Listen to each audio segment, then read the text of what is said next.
Answer the question, I am not sure how I'll behave. Even in between, uh, when I missed few games because of injury, this and that, and when I was watching national team matches from home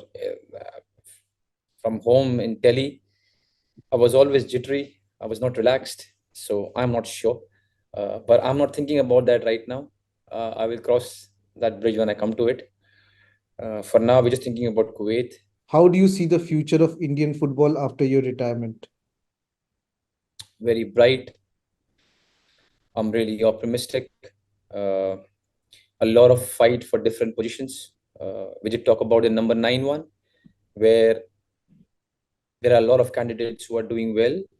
Uh, Unfortunately, they don't play enough games in that position in ISL, and in due time, I hope that changes. But lot of the attacking players are doing really well. Whether you take the two finalists, the Liston and the Manveers, or the Bipin, Vikram Pratap, or the Changte, or Thapa playing as a number 10, or Sahal.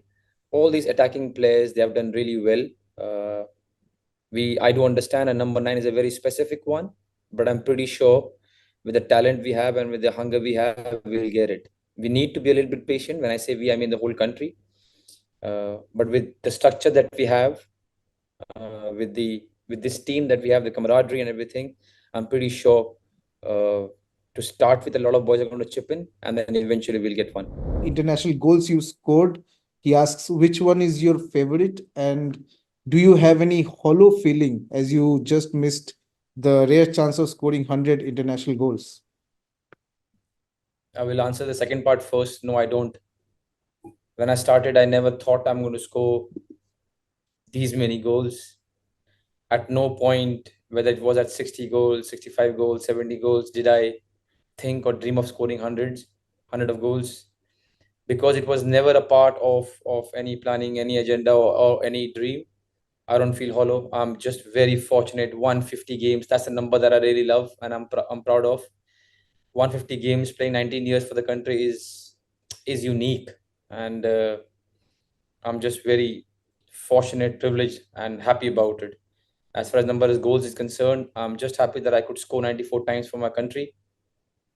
Not reaching 100, it doesn't bother me at all. I've never thought about it. To tell you my favorite goal, it's difficult. It's difficult, and I will answer it, but probably I'll change my answer in 10 days if you ask me again. But the one goal that I can think of right now is the goal against Kyrgyzstan. I think that's one game that we played really well in Bangalore when we had to qualify in the last to last edition of the Asia Cup, and we defended really well. And to score that goal in counter and JJ's pass was outstanding. So that one goal comes to my head right now. You said earlier that you were thinking about the decision for months. So, how long were you thinking about it? I think I think it took quite a while. Every day I was fighting within me and try to analyze stuff, and I was trying to think more holistically. When the instinct came, it was so individual, it was so narrow, it was so selfish, if I can say it, because I was just thinking about myself. But then I took time and I was thinking about everything, and eventually I came to this decision, and it wasn't easy and it took some time. But now when I'm talking to you, I can tell you I'm in peace, and I think I took the right decision.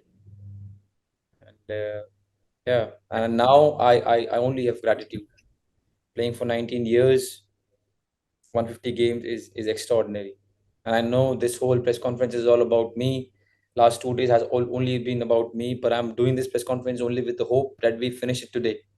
From tomorrow, it's just normal about the national team and about Kuwait. Enough of Sunil Chhetri and enough of his retirement things.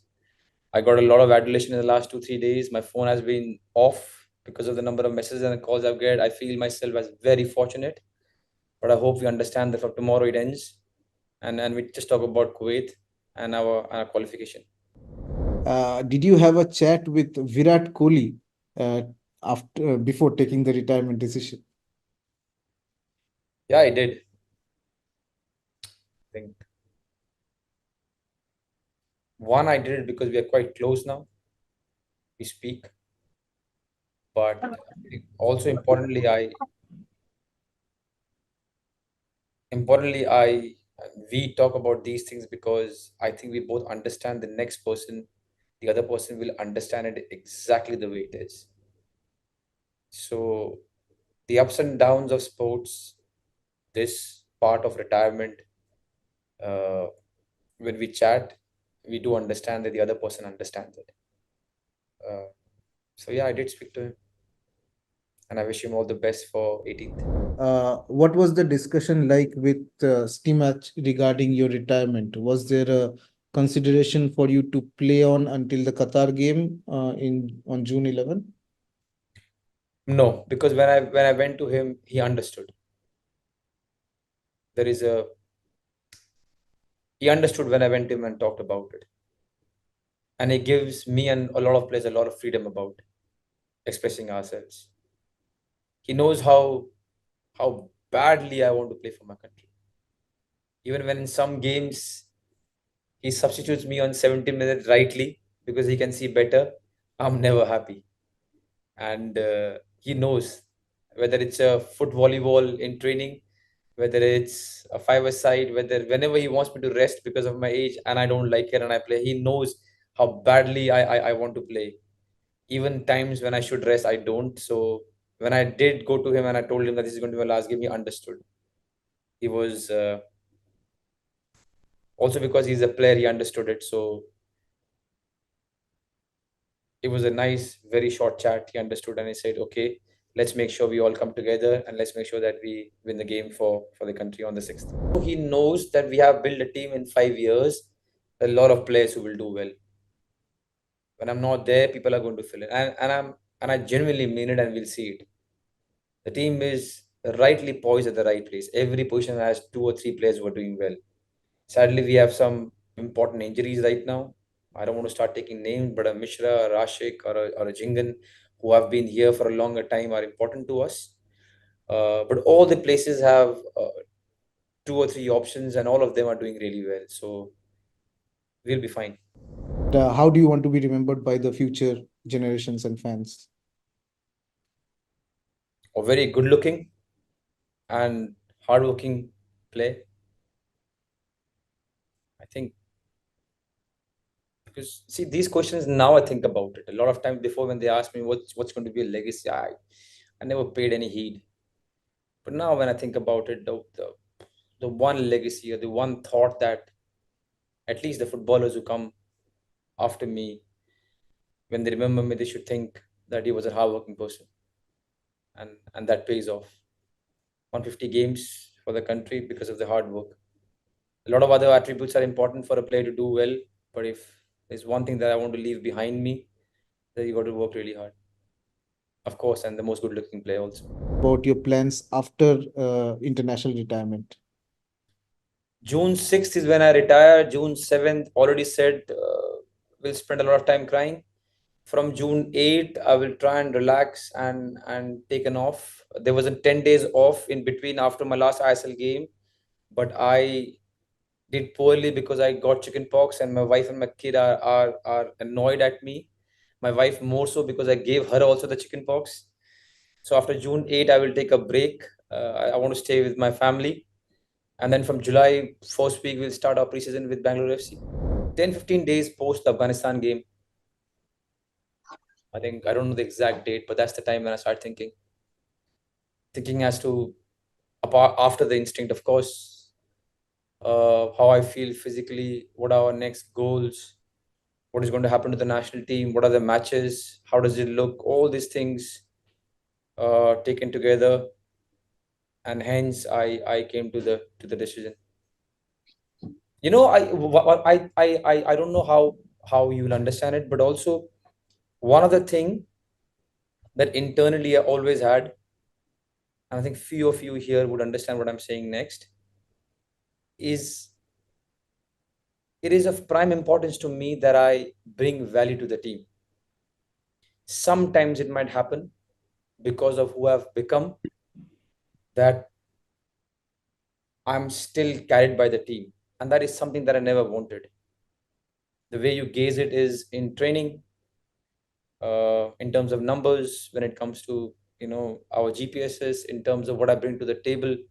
So I always wanted, at least for my national team, that it doesn't matter 15, 14, 13, 12 years, 100 games, till the time I'm here, I add some value. Uh, when you are at your prime and doing well, you add more value. When you are not in that much of form, you bring less value. But it keeps going. But now I came to a stage where I really wanted to leave the national team, and I know I'm leaving it in a very nice way because there are so many players who are going to do well, and that was always something that I wanted, and I'm really happy that this is going to happen. I hope there's still 14 days, and I make it to the first 11, and yeah, and I just and it's outstanding. It's a great feeling for any player if you ask that he brings value to the team. Uh, so that was also one of the reasons of my thought process. And what is your message to the next generation, out of whom some of whom who wants to be like you? What does it take to be me? Mate, it's a 10-hour movie, man. A lot of things that I a great family, a great surrounding, an extraordinary wife, some outstanding friends, amazing teams that I've played with, amazing coaches that I've trained under. A lot of people have worked really, really hard for me to achieve whatever little more that I've achieved. And it is not a farewell speech. It is not me trying to make everyone happy. It's a pure fact. A lot of people behind the scene work tirelessly hard for me to do what I've done. Whatever little or more that I've achieved is because of a lot of people. So yeah. So if you want the recipe, we talked about hard work. Having the gene of Mr. KB Chhetri and Sushila Chhetri helps, and then having an outstanding team, having outstanding people around you helps. Uh, and yeah, that's the recipe. You had spoken about wishing that your boy was a bit older so that you could he so that he could experience these moments with you. So in the future, when he's old enough to realize the grave value of those moments, what would be the one moment you will tell him about? I hope that's if he thinks that I added value. Youngsters, man. If it does ask me, what, Dad, you did well, and then tell me about something that you did well, then I think at the topmost would be that I've played 150 games for my country. And to be honest, if he asks me or if he doesn't, if anyone wants to know or if they don't want to know, no one can take that away from me. That I have played 150 times for my country, and I'm extremely proud of it. I am extremely. I know I'm fortunate, I'm privileged, but I'm so proud of it. And no matter what happens tomorrow, no one can take that away from me. So if my kid asks me, I will tell him about this 150 games. Asked you about your toughest opponent you've played against for India. Which tournament would you consider as the toughest and why? Oh, see, tough means tough has many meanings. Tough also means a very important game that we had to win. Tough means that we were all right, and then we. I'm just giving a pretext, but tough in genuine tough means where we had no clue as to what was going on and we got battered. I think it was 4-1 Korea. And if you ask that batch, they will tell you Asia Cup 4-1 when that we lost against South Korea was one game where I thought, what is happening? Generally you feel that stuff, you feel that you are the underdog, you feel that you have to defend 90 minutes and stuff like that. But that was one game we had no clue what was happening. So toughness in terms of what's happening in the game, I think South Korea in the Asia Cup was that game. Thank you so much for the 19 years, guys. Just a small request. Make sure you show the same love, same affection, same interest same questions to everyone and everything beyond me for the national team. Because one thing is for sure, what I want and what you want for the national team is the same.